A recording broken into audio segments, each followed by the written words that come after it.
RDC, Mr. Zamal Hussein. Like I said, these images are from Georgetown, Guyana, and the yoga protocol is being performed over there by people who have been following this form of both exercise and meditation, really, for the spirit, the soul, and the body for some time now. And this is being performed at the Indian Arrival Monument in Palmyra, Berbice, Guyana. The Indian Arrival Monument, like I mentioned, is quite a spot. It's actually a historic statue that's been donated by the Government of India to the Government of Guyana, from one set of people really to the other, and it represents and celebrates the resilience, strength and struggle of the first indentured laborers brought from India and settled in Guyana. Indentured laborers as in, for all practical purposes, they were enslaved and taken to Guyana from India to work in different plantations. Yoga, as you know, is a so that was Guyana.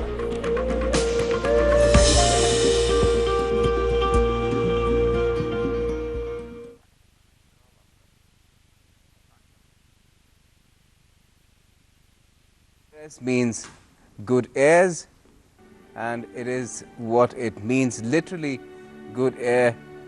In Argentina, this is the Abasto Hotel in Buenos Aires.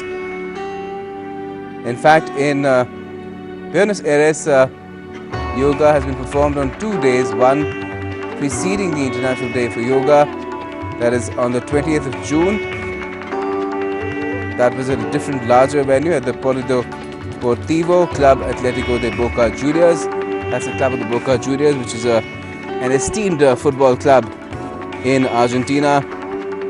We all know that in Argentina, football is very, very intrinsic to their culture. They've been world champions several times. Maradona, the hand of God, is from Argentina. So the venue for yoga too was a football venue, the Boca Juniors. That was yesterday, and now today, this morning, the images that you're seeing are at the Abasto Hotel, which is in a very central location in the city and is frequented by all shades of people in the country, and it has also been picked for this live event at Buenos Aires, Argentina in Latin America.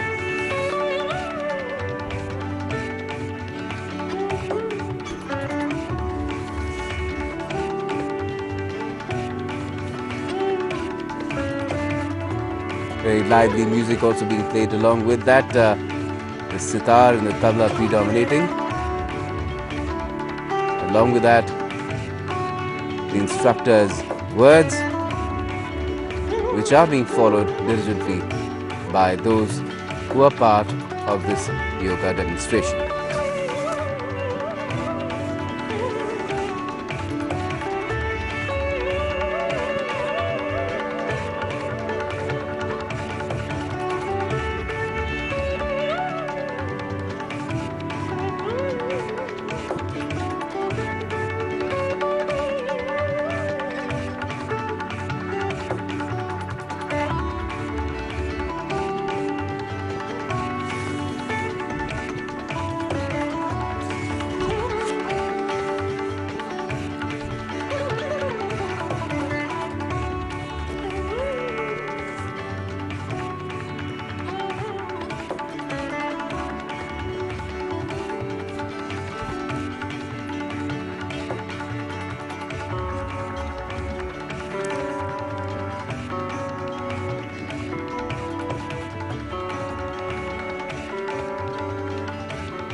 So those were some of the live images from Buenos Aires in Argentina. Before that, we'd taken you to Guyana as well.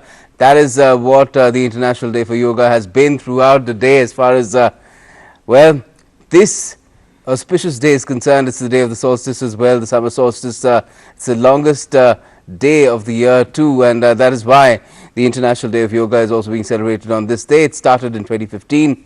It's been the 8th edition now, and we're going through it and going around the world as well with that, because that's how the day began. It began from the extreme east, where the sun's first rays touch the earth, and they're going to the extreme west as well. That's how this day has been progressing till about 10 p.m. That's where we will be, and we're talking with different people, different shades of opinion about yoga as well, just to see how it has become part of our lives, because it plays a key role as far as for those who practice this very, very diligently. We have Dr. S.M. Raheja with us as well, senior physician, and he's former MS at the GB Pant Hospital in New Delhi as well. Thank you for staying with us, Dr. Raheja, and just wanted to ask you again, the way that we see yoga progressing, and it's been taken on very strongly in the world, there is definite conviction that it has a very, very huge bearing with the way our health is concerned, and if we want to get a grip on our lives in general, beyond even health, just to get a sense of discipline and understanding of what life is all about, yoga can play a big part in that as well too? Yes, the most important is health is the most important aspect of our life. निरोगी काया सबसे बड़ा सुख है. Health is wealth. योग बनाए निरोग. So with that aspect, if you see, yoga is very important to promote our health and prevent so many lifestyle diseases. Yoga basically integrates individual spirit with the universal spirit. It integrates body, mind, intellect, and yoga is not merely the physical exercise, but it is beyond that. It brings oneness in yourself, in ourself, in nature and the world. So it is something beyond physical exercise. The difference between physical exercise and yoga is, yoga will touch the physical health, mental health, spiritual health, and as well as social health also, because it changes our behavior also, how we look at the universe, how we look at the life and different aspect of life. So if you see, yoga has been going from one country to another, and now it has gone all over the world. I think more than 179 countries, and if we see, since morning 3 a.m. from east, from Australia it started, Japan, yes, then India, then Europe, now it is US. So you can see, yoga is one science. It is a very subtle science, it is a very deep science, and if you see, yoga is the creation of Lord Shiva 5000 years ago, and after that our goddess and our saints, they continued, and today we have seen that yoga has gone leaps and bounds to all over the world, and yes, we find so many types of yoga now. If you see, there is a power yoga, office yoga, but what I feel is, the basic science, the basic essence remains the same, that you have to unite individual spirit with the universal spirit. Definitely. We are joined by two more guests and experts really with us, Subodh Tiwari, CEO, Keval Yadama, Secretary General, Indian Yoga Association, also with us, and we are also joined by Professor Bhanu Duggal, Head Department of Cardiology at the All India Institute of Medical Sciences in Rishikesh. Rishikesh, in fact, is said to be well, it's a self-styled center of Goa of yoga. I'm sorry, and the origin of yoga is supposed to have taken place from there as well. So, Dr. Duggal, Professor Duggal, could you tell us, if and you're also the head of Department of Cardiology, where yoga apparently is of great help in managing the ailment, which is essentially the biggest killer in the world and is a lifestyle disease. So, so yoga is very important for cardiovascular health. And basically what has been seen and what has been a recent phenomena from Dean Ornish, who came forth with the aspect of in 1990 that yoga is a lifestyle disorder. However, and he attributed diet, physical exercise and yoga, diet and exercise for prevention of cardiovascular disease. So it was the first time in 1990. However, if we go back to 3000 years, even to the Indus Valley civilization, then to our Ayurvedic text, that is the Charak Samhita, it is clearly mentioned that yoga is yoga decreases stress. So stress has been said to be a very important cause of angina, and I can quote from the text which says, Tatmahat ta mahabhula satveojo parirakshata parihartha visheshna manso dukha hetva.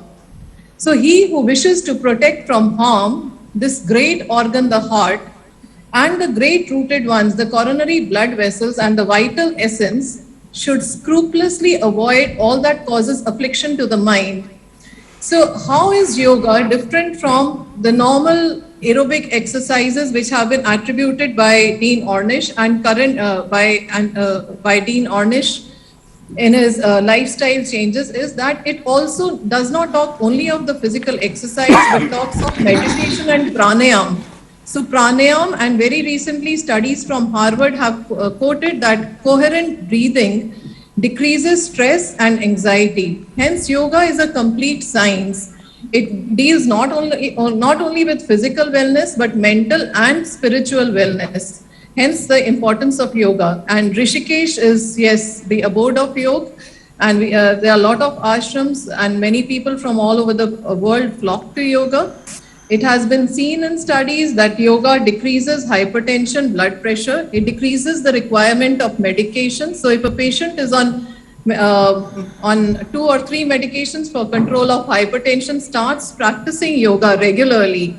So yoga acts slowly on the body because it acts to alleviate the parasympathetic drive. It has to be done very regularly and for some time. So if we do yoga once or twice for a week and then say, oh, it has not made an effect, it is a slow but a permanent effect. It decreases the drug requirement of medications in hypertension. Okay. It decreases the requirement of repeated angioplasty. So if a patient comes to us with a heart attack but we put him on a cardiac rehab program, which includes yoga, it has been seen that it decreases the recurrence of heart attacks. Hence, we have to emphasize the importance of yoga. The third important fact is that for schools, because atherosclerosis starts at the age of 10, the deposition of atheroma starts at the age of 10 years. And then it culminates into the heart attacks, which we see in the 3rd and the 4th decade of life. So International Yoga Day has definitely made aware a large number of people. It has exposed them to the benefits of yoga. And if we start doing this lifestyle change in school, then then the number of heart attacks will decrease markedly. Therefore, it's an ancient science which is rooted to about 3,000 to 4,000 years back. It's a complete science, and many of the discoveries which we now make, okay, I'm going to the gym, I'm doing this, I'm doing that, has been rooted in our science about 4,000 years back. Right. If I could bring in Subodh Tiwari here. Subodh Tiwari, you're the Secretary General of the Indian Yoga Association. Just tell us, in terms of how popular yoga has become worldwide, if you talk about within the country, to what extent do you think can yoga be taken to the people to ensure that the entire society is not only disease-free but is healthy within every parameter that now even the WHO accepts, social health as well, apart from mental and physical and other aspects of health? Namaskar, and I'm happy to be here. The Ministry of Ayush pegged the figures at 25 crores, the practitioners of yoga, this IDY they wanted to reach. And as far as the widespread knowledge of yoga and practice is concerned, I think we have to understand that yoga essentially is science of prevention and maintaining good health and wellness. The application of yoga for therapy is a byproduct of yoga. And that's why we say the component of physical, mental, emotional, social, and spiritual health is what it looks at primarily. So with the efforts to introduce yoga at the level of school education, into higher education, into primary health centers, into promoting it as a science of well-being, what we will see probably is less need for intervention from modern medicines. Right. So that I believe is the strength which yoga possesses. And as we have seen, even in the evidence-based studies which have been done in pandemic, that mental health played a very vital role in people's recovery and survival. And yoga addresses that aspect in a strength which is unique to it. So I will again emphasize that yoga is a science of health, healing and well-being, preventive in nature. The application of yoga as a therapy is a byproduct which comes only at a later point of time. Right. And to take it to the least common denominator and really expand its ambit, that is something that a lot of people are doing on a voluntary basis, on a commercial basis, and yet you have people who still don't fully understand what it is. Why do you think that we have a sort of a dichotomy there?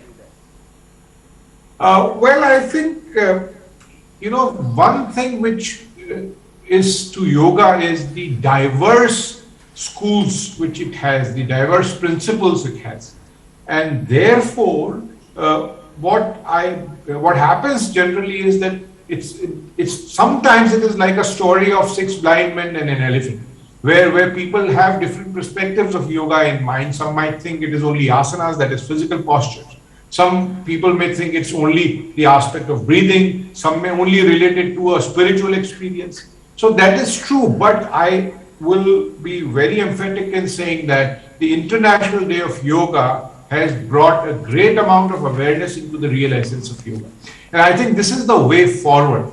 So though we may have the least common denominator which does not probably subscribe completely to the philosophy of yoga, but slowly we have already started, we have covered a large base of people. Imagine 25 crore people practicing yoga on an IDY, and this is an Indian figure. Globally, there are millions of people devoted to this. So it will take, in some time you will have the real essence reaching everyone. Yoga as a word, probably everyone knows it. No one will now even raise an eyebrow saying, yoga, what does it mean? Only, I think, sometimes, variety also is interesting and is good. Not everything needs to be standard.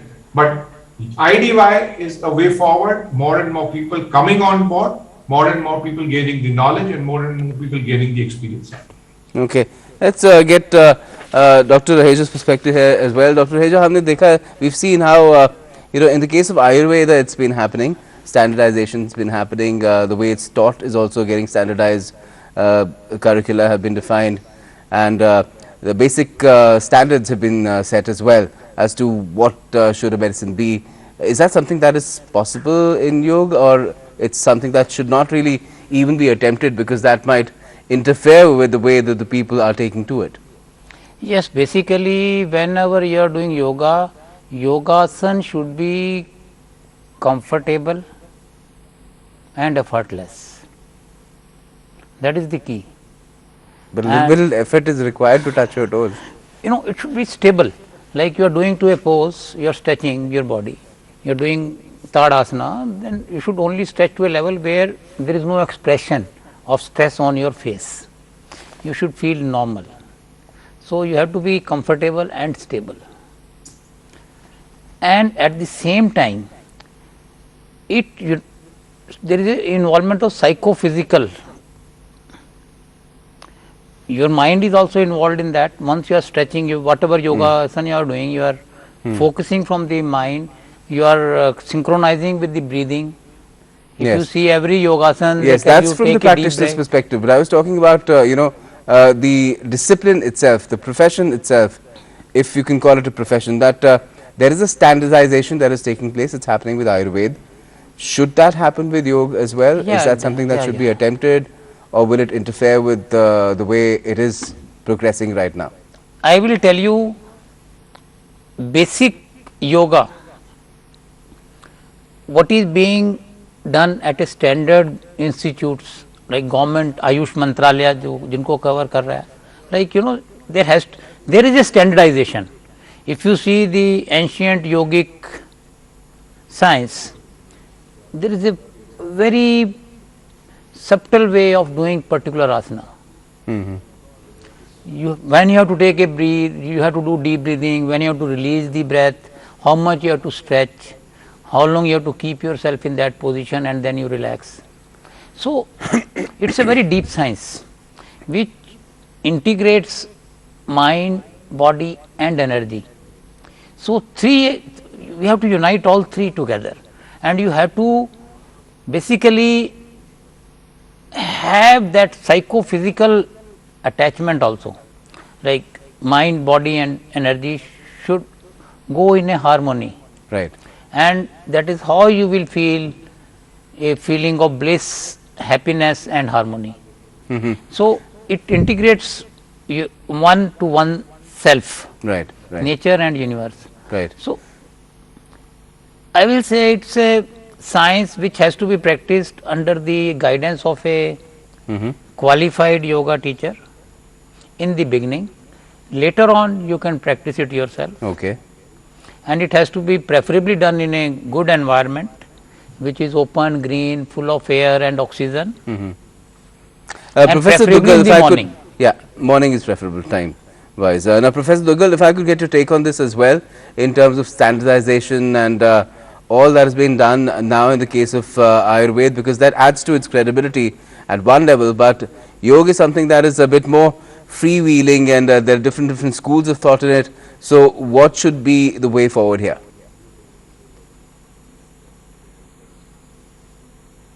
So, regarding standardization, so we are in allopathic medicine. We have to learn the correct methodology from a expert yoga teacher, and we have to know the correct methodology. But even in allopathic medicine now, we have started moving and talking of precision medicine. That means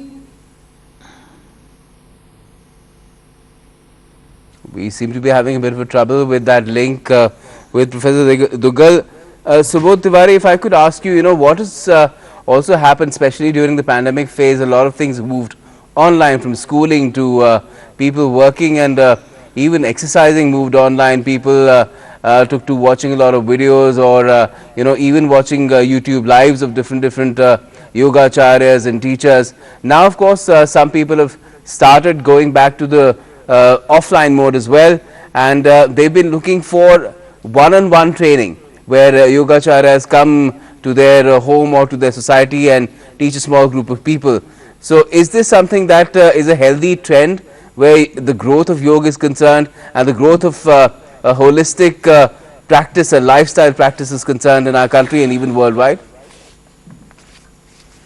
I think, pandemic was a time of exceptions. And therefore, it was good that at least something was being practiced virtually. It has its own advantage.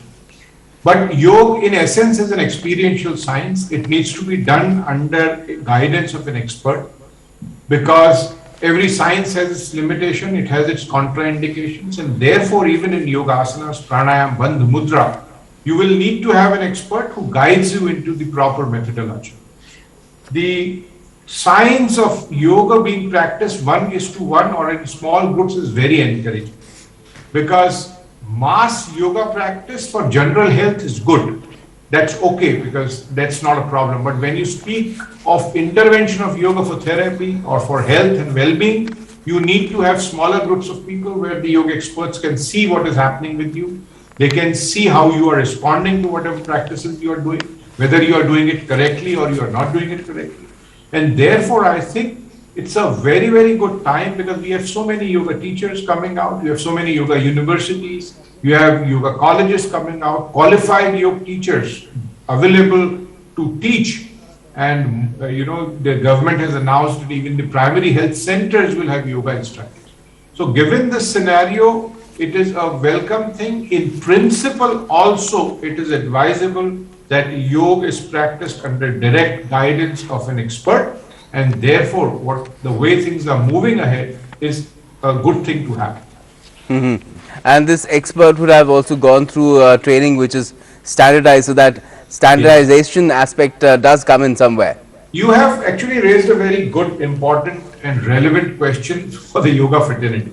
Standardization is absolute standardization may not be possible in yoga because of different lineage. But please remember, we'll substitute this word standardization into minimum standards. Okay. So what has already happened with Ministry of Ayush making a yoga certification board, we have certification of yoga teachers which establishes minimum standards. So you have level 1, level 2, level 3, level 4, yoga teacher, yoga instructor, yoga protocol teacher.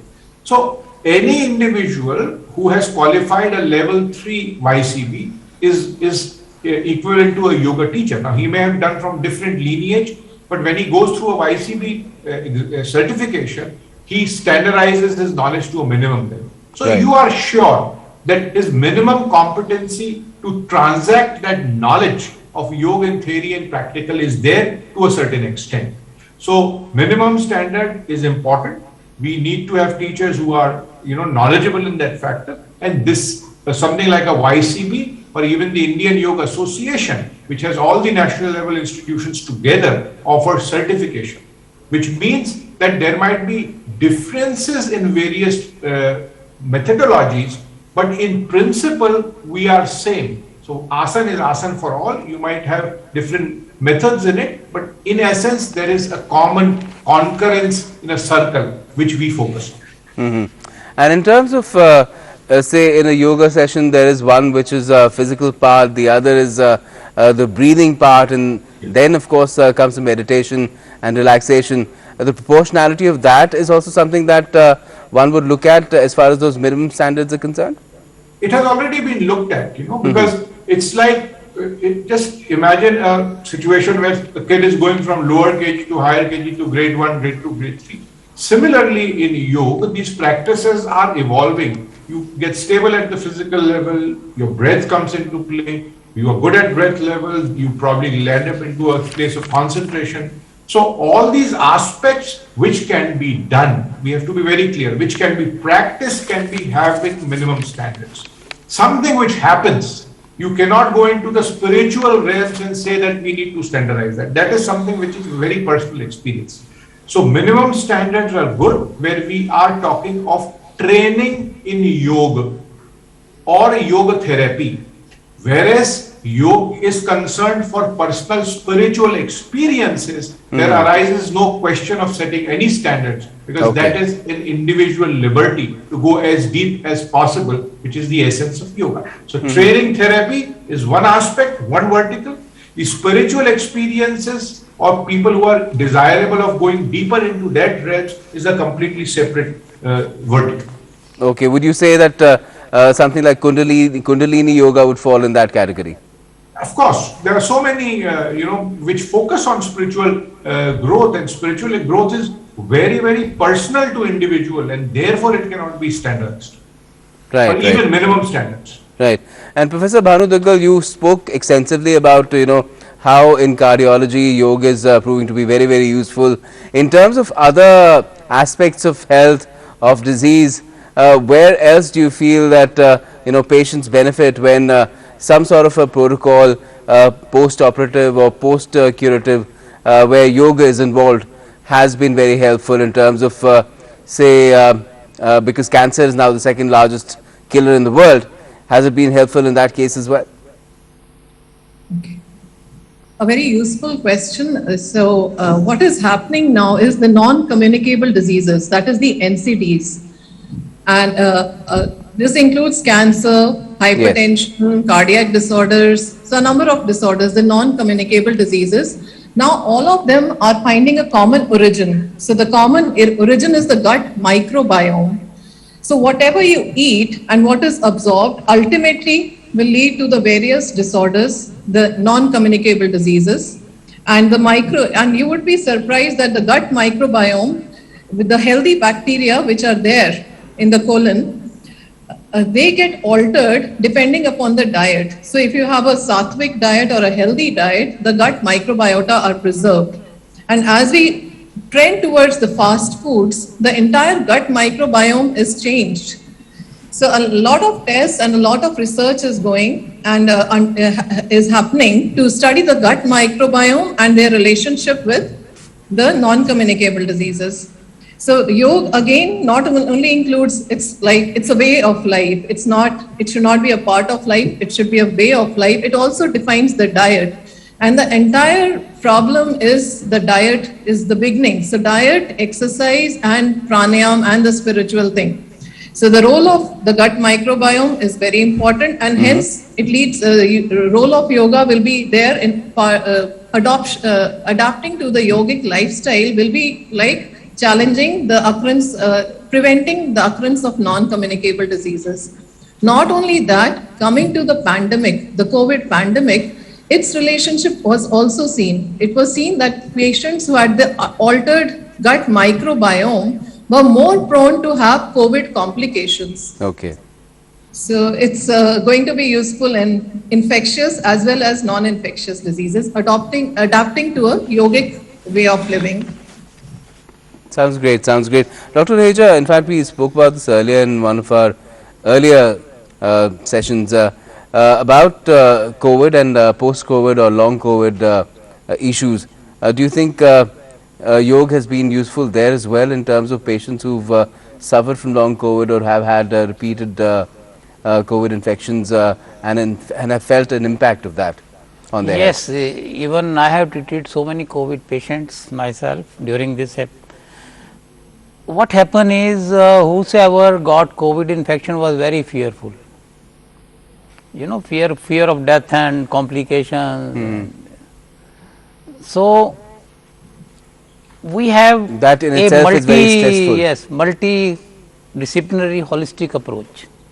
Once medicines are given as per the protocol, as per the recommendation, but at the same time good diet and to deal with the emotional and mental stress of the patient with deep breathing, like Singh Asana I was advising to all my patients. Kya karu? Those had COVID infection. Right, Ojo. And that had a scientific basis. Singh Asana is done in the prone position, you are taking a deep breath and then you are exhaling out. So what happened in COVID, we could see that the basal part of the lungs, they were full of secretions and clogged up. So once you are in the prone position and doing deep breathing, Singh Asana, Gets expelled. your basal part of the posterior inferior, back and lower part of the lung is inflated and the secretions are chucked out. So this is how it worked very well with my patients. And even in the post-COVID phase, for the post-COVID sequelae, as we know, Yogasana, we have deep breathing, pranayam, Singh Asana, Bhramri, all these way of doing yoga improve the cardiorespiratory function of the patient. Of course, it has to be done after a thorough checkup by a physician, qualified doctor, because post COVID there was a lot of inflammation in the heart, the inflammatory markers were raised, there were a lot of fibrosis Doctor, in the I'm lung. sorry, I'll have to So interrupt you because right now we're getting a live input from New York. That is another place, an iconic location really, where this International Day of Yoga, people are getting together to perform yoga. I would encourage all of you to please take a sampling before you go. On 5th June the world celebrated World Environment Day. And on the occasion, the Prime Minister of India, Shri Narendra Modi, gave a call for Mission Life, that is lifestyle for the environment. I urge all of you to join this mission for a better tomorrow, to nourish the planet, to live a sustainable life, a life in harmony with nature. With that, I would like to introduce our guest of honor today, most respected, most revered, Swami Acharya Avdeshanand Giriji. He's come from India, he's here with us, and I would like to invite him to say a few words to encourage a yoga enthusiast and to encourage everybody to join the movement for yoga, the movement for unity, and yoga for unity, yoga for humankind, and yoga for togetherness. So with that, and before that, I would like to thank Times Square Alliance, President Tom Harris, for giving us this opportunity, and all our sponsors for joining in celebration of International Day of Yoga. Thank you very much. Swamiji, can we have your presence on stage? Namaste. Thank you.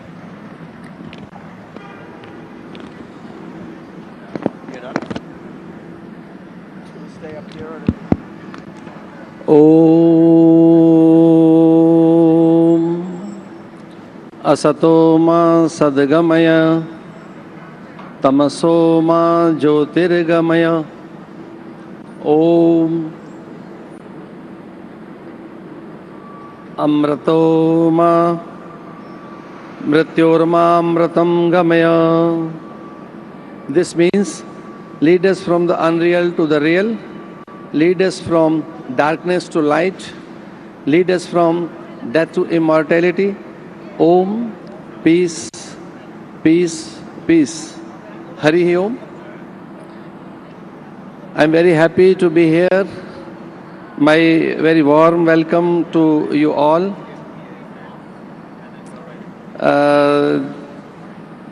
Today, I'm with the Honorable Mr. Randhir Jaiswal, CG of India, Deputy CG Honorable Varun Jav. It gives me immense pleasure to address you today on the International Yoga Day at the historic Times Square, the vibrant financial capital of the world and the center of many cultures. It is an absolute honor to represent my country, the incredible India, and the land of yoga. Samatvam Yog Uchyate. This Sanskrit verse simply means evenness of mind is known as yoga. Evenness means uniformity. Actually, the word is yog, and yog means union. Union of the mind, body, intellect, and soul. It's a journey towards divinity and completion of life. It gives peace, joy, harmony, and ultimate bliss. And we are all seeking bliss. Actually, yoga means to unlock oneself to become infinite and absolute. The practice of yoga brings firmness of mind. Such a mind is not easily excited or easily depressed. That's why mental health disorders such as anxiety and depression are cured by yoga. We already know the benefits of yoga on physical health. An ancient Sanatan Vedic Dharma, which is the foundation of India, we believe that God is in nature for us, flowing rivers, tall mountains, vast skies, shimmering stars, blazing suns, glowing moons, and all living creatures reflect God. We therefore believe that everything we see and experience in the world is a reflection of the one God. Human life is a precious gift from the Almighty, and getting a human birth is a unique and divine opportunity, an opportunity for spiritual evolution. The ultimate purpose of the life is liberation.